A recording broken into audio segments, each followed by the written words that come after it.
Bienvenue au Salon Créé à Lille Grand Palais. Que tu sois chef d'entreprise, Futur franchisé, créateur, deviens le super-héros de ton entreprise. le pouvoir de concrétiser son projet, La force de développer son entreprise. la puissance d'une grande enseigne, Salon Créé TV. le direct. Mesdames et messieurs, on est très heureux de vous retrouver cet après-midi pour la deuxième après-midi et la dernière de ce Salon Créé. Vous nous suivez également sur le site internet saloncréé.com pour retrouver l'ensemble des conférences pendant ces 2 jours de rencontres, de développement évidemment. Et puis l'occasion pour nous d'aborder différents sujets en lien avec l'entreprise. Évidemment, on parle beaucoup de la création d'entreprise, mais qu'est-ce qui existe lorsque malheureusement on rencontre des problèmes et même avant que l'on puisse rencontrer ces problèmes. On va en parler ensemble pendant quelques instants, pendant 3 quarts d'heure. On va évoquer justement les dispositifs qui existent avant d'arriver par exemple au dépôt de bilan et ensuite comment on peut voir la prévention. Alors à mes côtés, je salue Frédéric Donte. Bonjour Frédéric. Vous êtes conseiller de développement entreprise financement à la CCI Grand Lille. Tout à fait. On va revenir ensemble sur ces dispositifs qui existent aujourd'hui, Oui. à travers des témoignages bien sûr, à travers des films également qu'on aura l'occasion de découvrir. À vos côtés, il y a Béatrice Salé. Bonjour Béatrice. Bonjour, très heureux de vous accueillir ici. Oh, vous êtes connue vous, sur le salon Salon Créé. On s'était vu l'an dernier, je me souviens, vrai. pour une superbe remise de prix d'ailleurs.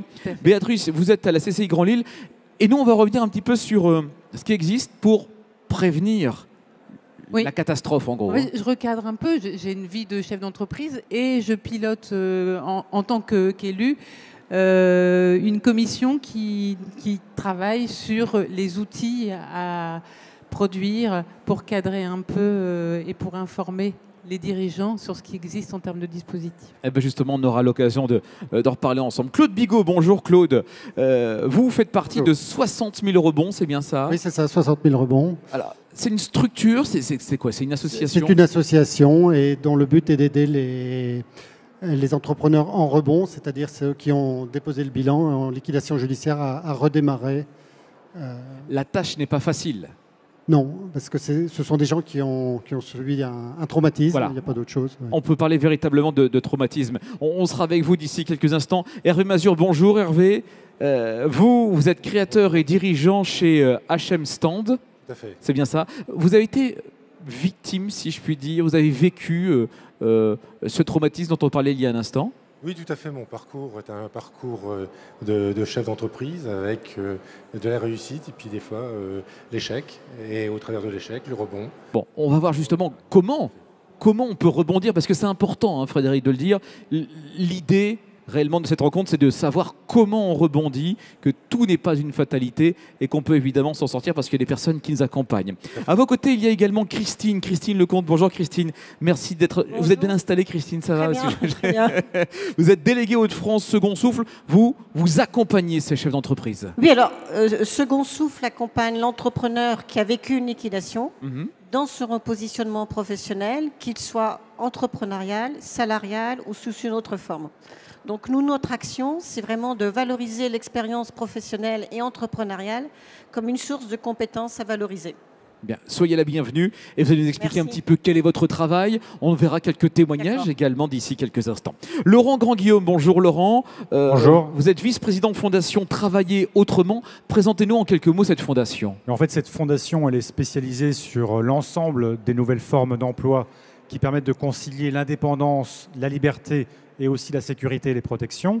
C'est une fondation qui regroupe différents partenaires, CCI France, la Fédération des auto-entrepreneurs, la CAPEB pour les artisans, ITG qui est le leader du portage salarial en France, mais aussi l'APEC, l'ADI qui accompagne sur le microcrédit.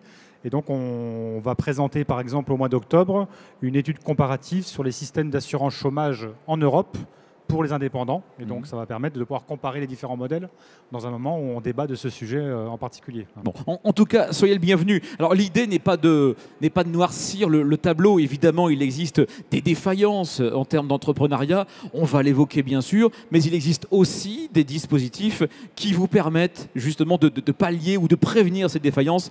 Et on verra ça dans un instant avec vous, Madame Salé. Alors Frédéric, d'abord, donc un mot. Je vais revenir sur ce mot, sur ce nombre. Quel est le nombre de défaillances aujourd'hui d'entreprises et quelle est son évolution?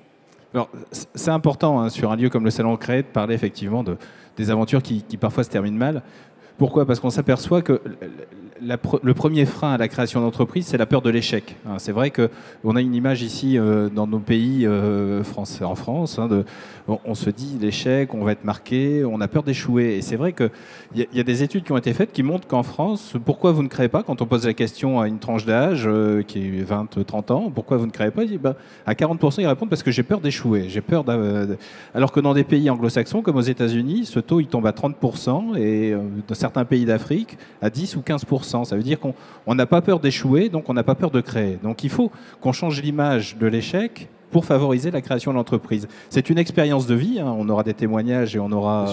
Et tous les entrepreneurs qui ont créé, même si l'aventure ne se termine pas toujours bien, en retiennent, en apprennent quelque chose qui peut servir pour leur expérience future. Parce que demain, s'ils retrouvent un emploi salarié, ils seront au sein d'une entreprise avec des réflexes d'entrepreneurs. Donc il faut aujourd'hui que les patrons n'aient pas peur d'engager ces gens-là qui derrière cherchent une place dans le salariat parce que ils auront des réflexes d'entrepreneurs dans une entreprise. Alors, je ne sais pas si c'est une légende, hein. J'ai vu ça dernièrement dans Capital, je pense. Le magazine disait qu'en France, quand on réalise un échec, on va voir le banquier, on a moins d'argent que la première fois. En revanche, dans d'autres pays européens, c'est l'inverse. On vous prête plus d'argent quand vous avez échoué. Tout à fait. Alors, je vais quand même répondre à votre question. Aujourd'hui, les chiffres des défaillances d'entreprises, c'est à peu près 60 000 entreprises défaillantes par an. Alors, le chiffre est à la baisse. On était à 62 000 il y a 2-3 ans en arrière. On est un peu moins de 59 000 aujourd'hui. Donc, la tendance est favorable, tant mieux.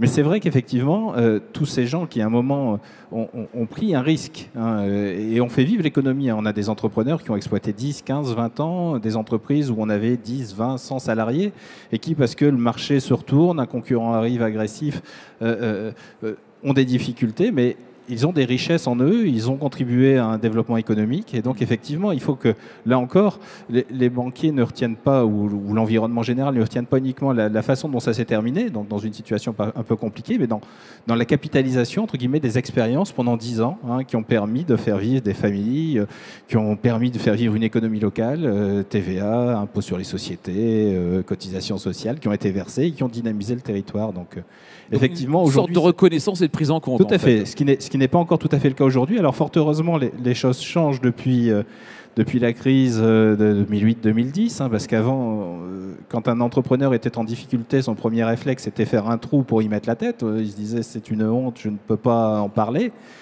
2010, finalement, quand il commençait à en parler, son voisin disait « mais moi aussi, j'ai des problématiques, j'ai des difficultés ». Donc aujourd'hui, fort heureusement, depuis quelques années, c'est un sujet qui devient d'actualité. Et je suis fort heureux, au nom de la CCI, que des structures comme Second Souffle et 60 000 rebonds s'emparent du sujet et viennent aussi nous épauler sur ces problématiques. Alors, on en parlera évidemment dans un instant. Je me tourne maintenant vers Béatrice Salé. Vous êtes chef d'entreprise, vous êtes à la CCI. Oui. Merci d'être avec nous. Vous avez dit « moi, je veux insister sur les dispositifs qui existent pour éviter l'échec ». Et il y en existe. Oui, le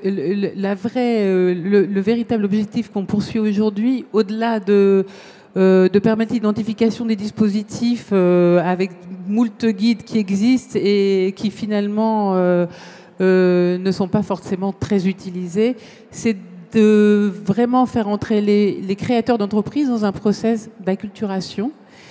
C'est-à-dire que d'intégrer le fait, quand on crée une entreprise, que ce ne sera pas un long fleuve tranquille et que ce sera de temps en temps difficile. Et qu'à ce moment-là, il y a des vraies ressources et d'avoir déjà identifié les ressources pour éviter d'aller dans le mur et prendre les bonnes décisions. Parce qu'on s'aperçoit qu'en général, il y a du déni, ça court dans le temps, et alors qu'il y a de la ressource et qu'on n'ose pas forcément aller voir les personnes compétentes, que ce soit les services fiscaux, que ce soit les tribunaux de commerce. La politique de l'autruche, si j'ai envie de dire. La politique de l'autruche et le manque d'appel aux ressources gratuites qui existent, enfin, aux gens qui sont là pour vraiment consulter, aider, que sont les tribunaux de commerce, les avocats, parce qu'il y a des dispositifs gratuits, les avocats, les experts comptables, mais qui peuvent déjà pré-consulter gratuitement. Enfin, il y a des choses qui existent. Il y a ça. Et puis aussi d'appeler des consultants à temps quand on a des problèmes de stratégie, des problèmes de divergence, au lieu d'attendre et de se dire qu'on dépensera cet argent plus tard, quand il sera trop tard. Ah bah justement, Regardons en images pendant quelques instants sur les écrans qui sont avec nous, au-dessus de nous, ce que propose la CCI pour accompagner ces personnes qui sont en difficulté. CCI Solutions, avec la Chambre de commerce et d'industrie Grand Lille. À bien des moments et pour diverses raisons, les entreprises peuvent rencontrer des difficultés de trésorerie. Pour leur donner un petit coup de pouce, la Chambre de commerce et d'industrie Grand Lille peut leur octroyer une aide financière afin de les remettre à flot. La CCI, avec le conseil régional, lance le fonds Hauts-de-France Prévention, qui a pour but d'accompagner les entreprises effectivement qui connaissent une difficulté conjoncturelle et qui ont besoin d'être accompagnées à un moment clé entre guillemets de leur histoire, de leur développement. L'intérêt, c'est de venir aider le banquier qui parfois souhaite intervenir mais pas trop déjà engagé sur l'entreprise pour dire d'aller mettre du financement complémentaire. Donc on lui propose d'accompagner l'entreprise par un financement adéquat qui va de 50 à 100 000 euros et qui se complète d'un financement bancaire, donc avec le banquier historique ou un autre banquier qui rentre pour l'occasion. C'est de ce fonds de soutien qu'a bénéficié Bernard Devin, dirigeant de la société Equinox. En 2009, peu de temps après avoir repris cette société de conception, fabrication et installation d'équipements en inox, il a souffert de problèmes de trésorerie à cause de la crise économique. Cette aide était vitale parce qu'on n'avait vraiment plus de trésorerie. Et sans ça, on était obligé de se mettre certainement en redressement judiciaire avec toutes les complications que cela peut générer pour l'entreprise. Et puis l'apport par la CCI a fait un effet de levier auprès de la banque qui, elle, a pris confiance et puis aussi nous a financé un peu notre trésorerie. Le business de Bernard Devin va mieux. Aujourd'hui, le chef d'entreprise a doublé son effectif salarial et compte bien embaucher 2 nouveaux collaborateurs à la rentrée. Restons connectés avec la Chambre de commerce et d'industrie Grand Lille. Voilà donc concrètement ce que propose la CCI, on en parlait il y a un instant avec Béatrice Allais. Au niveau régional, on est sur les mêmes aides, Béatrice ou Frédéric, on est sur le même accompagnement. Oui, il y a des ressources à tous les niveaux qu'on peut activer. Oui. Encore faut-il savoir comment, quand. Et alors c'est là où on est en train de travailler sur un système de fléchage qui permet d'aller frapper aux bonnes portes. Peut-être que Frédéric peut compléter. En quelques mots, voilà, au niveau régional. Juste en 2 mots, effectivement, c'est un sujet dont se sont emparés les principaux acteurs régionaux, conseil régional, MEL, chambre de commerce, tribunaux de commerce. Donc aujourd'hui, effectivement, il existe des dispositifs de financement qui n'existaient pas encore il y a quelques mois et qui permettent justement de faire face à des difficultés fortes de l'entreprise où les banquiers ont parfois du mal à aller, et même du financement lors de procédures. Mais parfois, effectivement, ça ne suffit pas et du coup, on fait appel à des associations. Tout à fait. Quand malheureusement l'échec ou la défaillance arrive, évidemment, et on est là pour en parler ensemble pendant quelques minutes, heureusement qu'il y a des structures qui sont là pour vous accompagner. Claude Bigot, donc vous faites partie de l'association 60 000 rebonds. Comment fonctionne, Claude, cette association ? Donc c'est une association de bénévoles, avant tout. Et 60 000 rebonds, le nom, c'est 60 000 parce que c'est le nombre de liquidations judiciaires. Et rebond, c'est vraiment ce qu'on veut faire avec les entrepreneurs, c'est de les faire rebondir. Pour ça, on est groupé en 3 groupes de bénévoles. D'abord, les experts, ce sont des gens qui ont une expertise assez pointue sur un domaine et qui vont aider dans des domaines spécifiques, juridiques ou professionnels, marketing, tous les domaines, digital. Les deuxièmes, ce sont les coachs.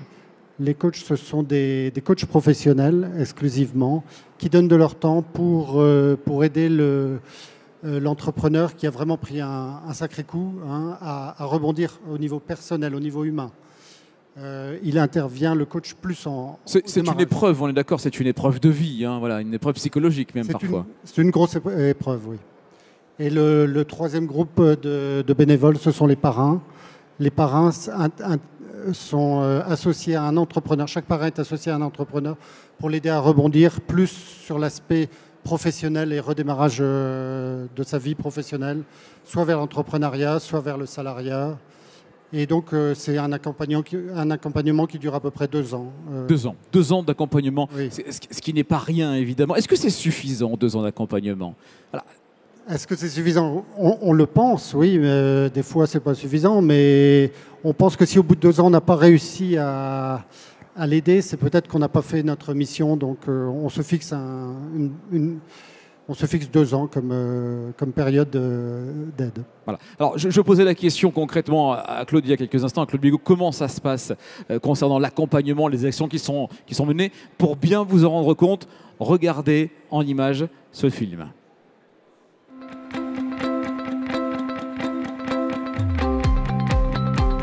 La première mission de l'association 60 000 rebonds est d'aider concrètement les entrepreneurs qui ont fait faillite à se reconstruire sur le plan professionnel et personnel.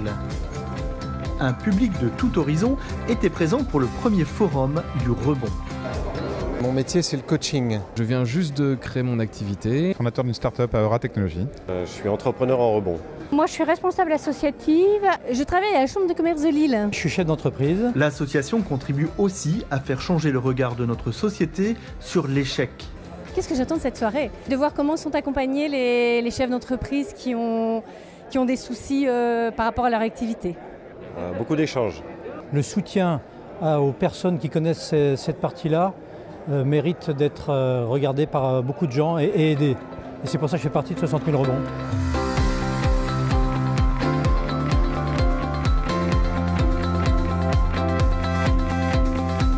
Ce forum du rebond fut l'occasion de montrer la réalité de ces entrepreneurs qui passent par la faillite et connaissent des difficultés à se reconstruire.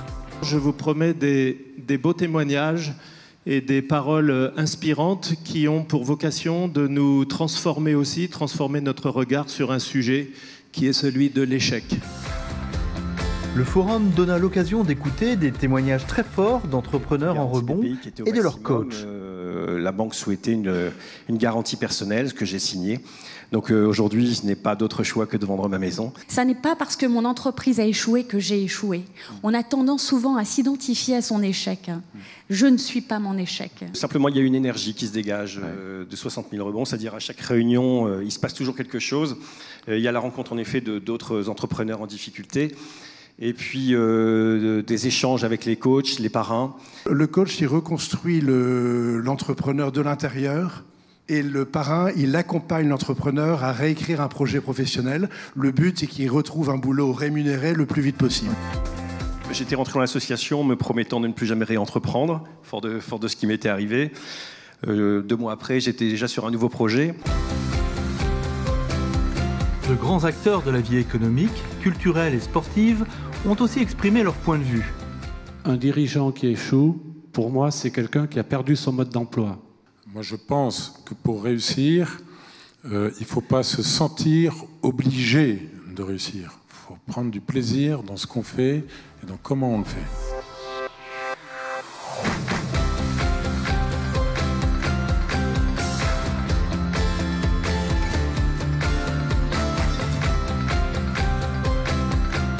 Les mots qui ont été dits, les émotions qui sont passées, même si on a appris qu'il fallait les gérer, c'était vraiment un très très beau moment. J'ai subi un échec, moi, il y a 20 ans, qui m'a vraiment, je ne vais pas dire marqué au fer rouge. Si j'avais pu rencontrer ce genre d'organisme il y a 20 ans, je pense que j'aurais eu une autre vie, carrément, je vous dis, une autre vie, oui. 60 000 rebonds, on doit faire tâche d'huile pour que ce ne soit plus un sujet, que ce soit juste un parcours de vie. On parle de parcours de vie et qu'on ne parle plus d'échec ou de rebond, on parle de parcours de vie. Accompagner les entrepreneurs qui ont failli, qui ont liquidé leur entreprise et les aider à rebondir, c'est un vrai challenge, mais à la clé, il y a vraiment de belles réussites. Je pense que donner, c'est recevoir. Et moi, je reçois aussi beaucoup de ce que je vis avec les coachés. Et de les voir repartir en énergie haute, c'est juste un magnifique cadeau. Donc voilà comment concrètement l'association aide les personnes, les seules entreprises qui sont en difficulté. Aujourd'hui, comment ça se concrétise, Claude? Par quel stade passe un entrepreneur, un chef d'entreprise qui échoue? Dans l'association. Dans l'association. Oui, alors donc il est passé obligatoirement par la liquidation judiciaire. Oui. Et là, on le reçoit. On a un entretien individuel avec lui. Et suite à ça, on le valide et on le fait rentrer dans l'association. Alors il y a deux activités. Il y a l'activité groupe. on a des copiles, des comités de pilotage et l'activité individuelle avec le coach et avec le parrain. Alors, il y a une phase aussi psychologique, on en parlait tout à l'heure, ça peut être difficile pour la personne. À quel moment la personne sort de cette phase un peu, comment dirais-je, un peu dépressive, j'ai employé le mot, pour rebondir? Comment se fait le déclic? Comment se fait le switch? Oui, c'est vrai qu'il ne faut pas précipiter les choses. Une personne qui sort juste de liquidation n'est pas prête à repartir tout de suite. Il faut du temps. Il faut du temps. Et c'est là où le rôle du coach est absolument essentiel, c'est de donner un peu de temps et de permettre de réfléchir sur soi-même, d'analyser son échec et de rebondir par rapport à ça. Alors, quelqu'un qui a échoué, quelqu'un qui rebondit, peut-il faire partie de l'association ensuite, 60 000 rebonds? Vous en êtes l'incarnation. Prenez la parole. Oui, Hervé Mazur. Donc moi j'en fais partie aujourd'hui, oui. Sous le couvert effectivement d'un rôle d'expert. Mon expertise est plus dans la partie de crise, la gestion de crise. Et par rapport à ce que vous souleviez il y a 2 secondes, effectivement, quand on est en échec, il y a une grande tornade qui vous attend, dans laquelle vous n'êtes pas du tout préparé. Et cette grande tornade, effectivement, c'est de se retrouver à un moment quasiment sans rien. Et ça, il faut pouvoir le gérer. Et l'association a cette force et cette capacité à pouvoir écouter et modestement trouver des outils et faire en sorte de pouvoir rebondir. Alors, moi, mon rôle, effectivement, est essentiellement là. Qu'est-ce que sont ces outils? C'est quoi? Ce sont des conseils, de l'écoute, du temps? Comment ça se concrétise? Alors, c'est surtout de l'écoute, mais des fois, c'est des petits moyens pratiques. Comment faire, effectivement, et puis surtout sortir de l'isolement, faire face, ouvrir son courrier, simplement répondre à son banquier. C'est des choses aussi simples, de telle façon à ne pas s'enfoncer encore plus et de se voir effectivement dans une situation encore plus difficile. On a parlé de la prévention. Oui. Quand il n'y a pas de prévention et quand on est vraiment arrivé au dépôt de bilan, on est vraiment dans le trou. Et là, on est dans l'enfermement, on s'isole. Et l'association a pour but effectivement de sortir de l'isolement pour pouvoir rebondir. Alors pour vous, Hervé Mazur, combien de temps, si on devait chiffrer cette période, combien de temps a duré cette période avant le rebond, c'est-à-dire entre le moment où vous déposez le bilan et le moment où vous rebondissez? C'est un peu la question que je posais il y a un instant. La question qu'on a posée tout à l'heure, effectivement, les 2 ans, c'est l'engagement effectivement de 60 000 rebonds, mais il n'y a pas de règle, effectivement. C'est lié effectivement à la difficulté et au point de départ, je dirais, de l'individu. Dans votre situation, allez, un exemple concret. Exemple concret, j'ai mis pratiquement plus de 3 ans aujourd'hui pour remonter, et pour remonter donc avec une structure, une entreprise qui redécolle, qui redémarre, avec des nouveaux challenges et puis surtout beaucoup de plaisir. Voilà. Alors, je précipite un petit peu ma question de fin. Comment se porte aujourd'hui votre entreprise, puisque vous avez rebondi? Alors, elle se porte très bien. C'est une nouvelle entreprise issue de mon expérience sur laquelle effectivement j'ai relancé. Je suis aujourd'hui concepteur, réalisateur de stands. J'ai d'ailleurs des réalisations ici, entre autres dans les 2 halls, d'ailleurs de chaque côté. Mais au-delà de ça, c'est surtout cette capacité.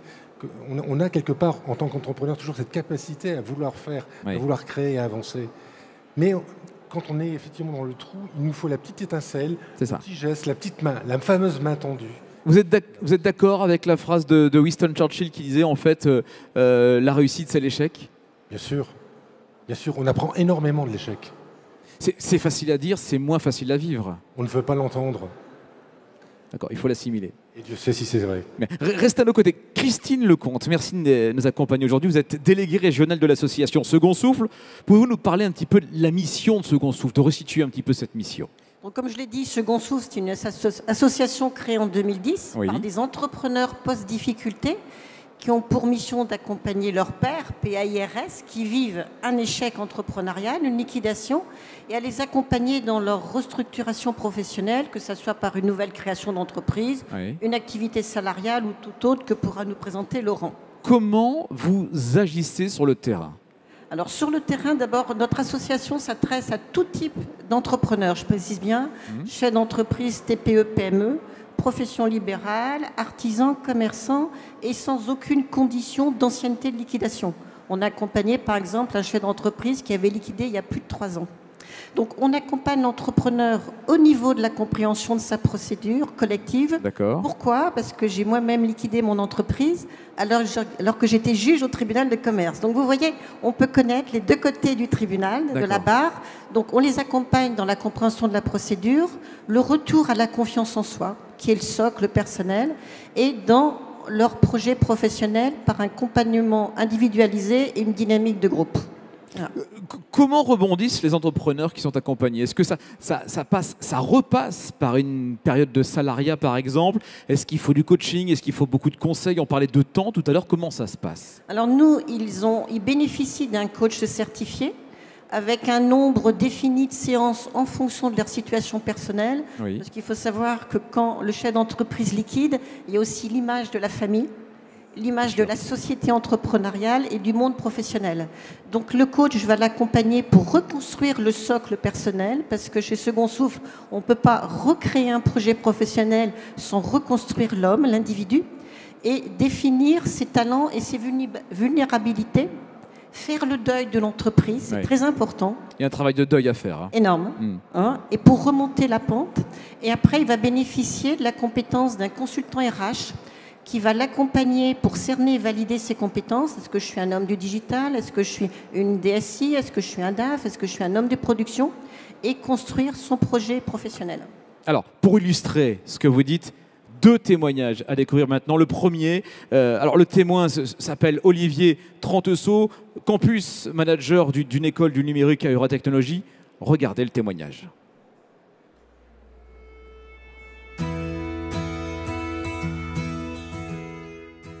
À partir du moment où j'ai connu cet échec, d'abord je l'ai toujours considéré comme étant une richesse d'apprentissage. Le jour où j'ai cessé cette activité, je me suis toujours dit j'ai osé. Et donc j'en suis sorti avec une certaine fierté. Évidemment, on est un peu abîmé, on est un peu déboussolé parce que être son propre patron, c'est quelque chose qui représente beaucoup. On dort avec, on vit avec, on mange avec. Ne pas s'isoler, en parler de façon simple et naturelle, et puis surtout sortir de chez soi et aller à la rencontre de son réseau et des organismes et associations qui peuvent nous aider. Si je devais résumer en 3 mots le rebond, je dirais dynamisme, enthousiasme et réseau.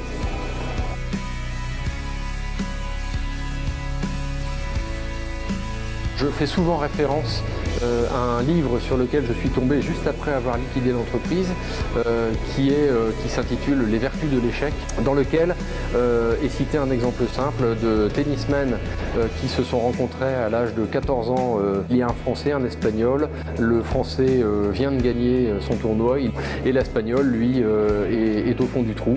Il se trouve que l'Espagnol, c'était Rafael Nadal, et on sait ce qu'il est devenu aujourd'hui. Et je me suis beaucoup inspiré de ça en me disant « je ne serai sûrement pas le Nadal de l'entrepreneuriat, mais au moins j'aurais appris énormément de ce que j'aurais fait pendant la durée de mon entreprise. La vie continue, elle est belle.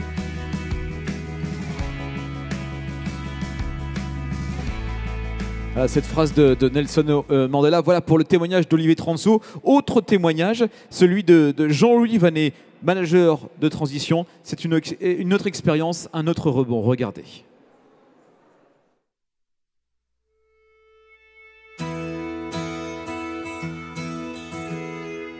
Je pense que pour rebondir, d'abord il faut rebondir soi-même, se soigner soi-même. Et puis ensuite j'ai utilisé deux voies. La première voie qui est de prolonger ce soin physique par un soin psychologique. Donc j'ai été accompagné par Second Souffle. Donc Second Souffle est une association qui permet aux entrepreneurs qui étaient dans mon cas de figure, après un dépôt de bilan, de se reconstruire. J'ai pris un autre outil plus technique cette fois. Et je me suis inscrit dans une association de management de transition. Il s'agit de proposer des solutions aux entreprises qui ont un certain nombre de trous dans la raquette de l'organisation, proposer des solutions très temporaires de 3 à 6 mois. Donc j'ai pris ces 2 outils et ça m'a permis de rebondir. Et donc j'ai retrouvé du boulot assez vite finalement. Ne pas penser qu'on est tout seul. On n'est pas tout seul. On a une famille, on a des amis. Ensuite, savoir s'entourer, savoir activer son réseau, des gens qui nous demandent que ça de vous aider. Donc savoir le faire, avoir l'humilité de le faire. Puis ensuite, je pense avoir quelques outils pour se remettre en bonne condition, retrouver un marché. Finalement, je suis redevenu un entrepreneur tel que j'ai toujours voulu l'être et tel que j'ai été pour mon propre compte pendant quelques années. Si je vais résumer en 3 mots ce qu'il faut pour bien rebondir, je pense que c'est d'abord croire aux autres, croire en soi, croire au marché. Et bah donc cette phrase de Nelson Mandela qui vient clore le témoignage de Jean-Louis Vannet. Christine, est-ce que parfois ça ne fonctionne pas? Et pourquoi ça ne fonctionne pas? Alors, par rapport au moment où on accompagne les entrepreneurs, tous ceux qu'on a accompagnés, heureusement pour eux, ont retrouvé du travail. Bon, celui qui n'a peut-être pas retrouvé du travail, c'est celui qui a peut-être une difficulté à définir son projet, ses compétences. Le plus dur, quand on a liquidé, parce que je l'ai vécu, c'est de dire je ne suis plus chef d'entreprise, je ne suis plus entrepreneur. Donc, on peut recréer une autre entreprise si on a un projet, si on a les moyens financiers, parce que beaucoup d'entre nous sommes caution, ou alors être salarié ou en portage salarial. La difficulté pour l'entrepreneur qui liquide, c'est de dire j'associe le mot entrepreneur à créer mon entreprise. Oui. Et moi, j'ai dit j'ai été entrepreneur, j'ai créé ma boîte, je l'ai liquidée, elle a été liquidée, mais maintenant je vais entreprendre ma vie. Et c'est pour ça que j'ai voulu inviter ici Laurent Grand-Guillaume, qui est un référent expert sur les nouvelles formes d'emploi. Et je trouve que utiliser, profiter de la liquidation de son entreprise, excusez-moi l'antinomie entre profiter et liquidation, c'est peut-être l'occasion pour le chef d'entreprise de dire je vais entreprendre ma vie autrement, sans y associer exclusivement le terme de créer ma boîte. Alors justement, je me tourne donc tout naturellement vers Laurent Grand-Guillaume, vous êtes vice-président de la Fondation Travail Autrement. Pouvez-vous nous présenter alors, les nouvelles formes d'emploi qui peuvent intéresser justement ces profils d'entrepreneurs aux compétences très, très variées? D'abord, le monde des indépendants, il a de multiples visages. Parce qu'il y a des professions libérales, des commerçants, des artisans, des portés, des personnes qui sont dans des coopératives. Donc un monde aux multiples visages avec des parcours différenciés. Et il y a autant de solutions que de projets en fin de compte. En France, on a une multiplicité de statuts possibles. Vous pouvez être salarié, vous pouvez être slasher, comme le sont aujourd'hui 500 000 personnes qui sont à la fois salariés et travailleurs indépendants. Vous pouvez faire appel à un tiers de confiance, c'est-à-dire un organisme, une organisation qui va être en capacité de vous former, de vous accompagner, voire même de facturer vos prestations, coopératives d'activité, portage salarial. Vous pouvez créer votre propre entreprise en micro-entreprise, puisque les auto-entrepreneurs ont montré leur succès. Vous pouvez créer votre société en faisant appel, bien sûr, à des personnes qui vont vous accompagner dans ce projet. Donc, il y a une multiplicité de solutions en fonction du projet que l'on porte et en fonction aussi de son appétence à gérer ou pas une structure. Ça, c'est très important parce que si je ne veux pas gérer moi-même une organisation, une structure, une entreprise, je peux tout de même entreprendre et créer mon activité de plein de façons différentes. Et après, ce qui est important, c'est quel niveau de protection je souhaite. On n'a pas forcément les mêmes besoins au même âge. Et en fonction du niveau de protection que je souhaite, je vais faire aussi appel à différentes solutions. Donc apporter la bonne réponse au bon cas, c'est bien ça. Hein, et toute réponse est différente selon la situation. Et ça, évidemment, on pourra en reparler. Alors, est-ce que c'est l'occasion également d'appréhender le repositionnement professionnel et justement d'appréhender l'emploi différemment ? Oui, l'emploi différemment. Vous savez, il y a, comme je l'ai dit, par exemple, des slashers dont on parle beaucoup. C'est la capacité qu'ont les personnes aujourd'hui à avoir différents statuts. Et d'ailleurs, on attache maintenant de plus en plus des statuts aux personnes et on prend en compte de plus en plus les parcours. Mais pour le faire, encore faut-il être accompagné. Et pour cela, il faut des médiations. Les médiations, elles sont parfois sociales, elles sont parfois culturelles, elles sont économiques. Et là, on passe par quelqu'un qui va être en capacité de vous conseiller, de vous apporter les bonnes solutions, de faire le point sur votre projet, mais aussi sur votre parcours, sur vos ambitions, sur vos appétences. Voilà. Et c'est ça qui est important, ce n'est pas d'être isolé, parce que le problème du travailleur indépendant, c'est la solitude. Et ça, c'est une difficulté. D'où aujourd'hui l'émergence, je vois Émeric dans la salle avec qui j'ai discuté tout à l'heure, qui veut créer un espace de coworking, et bien d'où la nécessité aussi de pouvoir aller là où il y a d'autres indépendants, là on va pouvoir rompre avec la solitude, là où on va pouvoir trouver d'autres acteurs qui, comme nous, cherchent d'autres solutions. Et c'est comme ça qu'on construit des collectifs, c'est comme ça qu'on s'entraide aussi, qu'on crée des nouvelles solidarités et que l'on peut grandir et passer du parcours du combattant dont on a parlé au parcours de croissance, c'est-à-dire en fait faire grandir et soi-même se grandir par son projet. Comme on l'a vu avec Hervé. Hervé, tout ce que vous avez entendu, tout ce que vous avez vu, tout ce que vous avez vécu également, vous l'avez dit, je me sens un peu plus fort, mais est-ce qu'aujourd'hui, l'échec ou la défaillance peut encore faire partie de votre vie? Et si vous revivez cet échec, je ne vous le souhaite pas évidemment, est-ce que vous allez évidemment vous projeter de la même manière que vous l'avez fait la première fois, à votre avis? L'échec, par définition, on l'a vu tout à l'heure, c'est apprendre. Donc on apprend de ses échecs, on apprend de ses erreurs. Il est évident que si demain ça pourrait m'arriver, je pense que ce ne serait pas de la même façon, pas de la même manière, mais rien n'est écrit dans le marbre en tant que tel. Maintenant, j'ai beaucoup appris. Je sais comment mieux aujourd'hui appréhender mon métier de chef d'entreprise, mieux maîtriser mes risques et avancer plus sereinement. Alors, on parle d'humain. Est-ce qu'à un moment donné, ça sera ma dernière question avant de conclure, est-ce qu'à un moment donné, vous avez eu envie de dire « j'abandonne tout, j'en ai marre, je lâche tout » ? Bien évidemment, et même pour aller très loin. Mais là, on touche vraiment le fond. On l'a vu tout à l'heure. D'accord. C'est l'homme avant tout.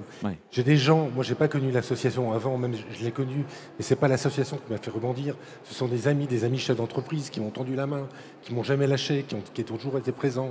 Et aujourd'hui, effectivement, si je peux, de mon expérience, de ce que j'ai vécu au travers de l'association 60 000 rebonds, renvoyer et retendre cette main et faire profiter de mon expérience, c'est que du bonheur. Ah ben voilà, merci pour la conclusion, Hervé. Laurent Grand-Guillaume, un mot de conclusion, c'est quoi? C'est aller vers les personnes, discuter, s'ouvrir, même si c'est pas facile, lorsqu'on justement on est en situation d'échec.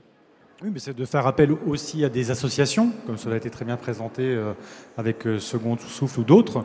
Et c'est de surtout penser qu'on peut sortir de cette solitude par l'entraide en allant voir d'autres acteurs économiques. Ne pas avoir peur de se dire aussi qu'il y a des institutions qui existent vers lesquelles on peut se rendre pour avoir des conseils. On a des droits aussi. Je rappelle seulement que 85% des indépendants ne connaissent pas les droits auxquels ils peuvent faire appel en termes de formation, par exemple, ce qui est assez fou. Donc il y a plein de choses qui existent. Encore faut-il aller de l'avant. Et il y a un proverbe africain qui dit qu'on entend l'arbre qui tombe, mais pas la forêt qui pousse.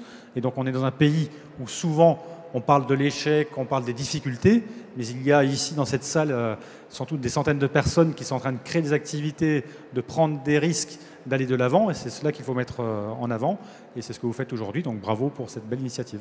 Merci à vous, Laurent Grand-Guillaume, vice-président de la Fondation Travailler Autrement. Merci à Christine Lecomte d'avoir été avec nous. Vous êtes déléguée Hauts-de-France Second Souffle. Hervé Mazure, entrepreneur, on souhaite évidemment encore longue vie à votre entreprise et merci pour le témoignage. Claude Bigot de 60 000 rebonds, Béatrice Salé de la CCI Grand Lille qui nous a dit il existe des dispositifs avant que ça arrive, donc de la prévention et c'est ce qu'on va retenir. Et merci Monsieur Donte, Frédéric Donte de la CCI Grand Lille, vous êtes conseiller développement entreprise financement. Merci à vous, vous retrouvez cet épisode, cette émission sur saloncréé.com et on se donne rendez-vous d'ici quelques minutes à 15h pour une autre conférence. Merci beaucoup. Business Power.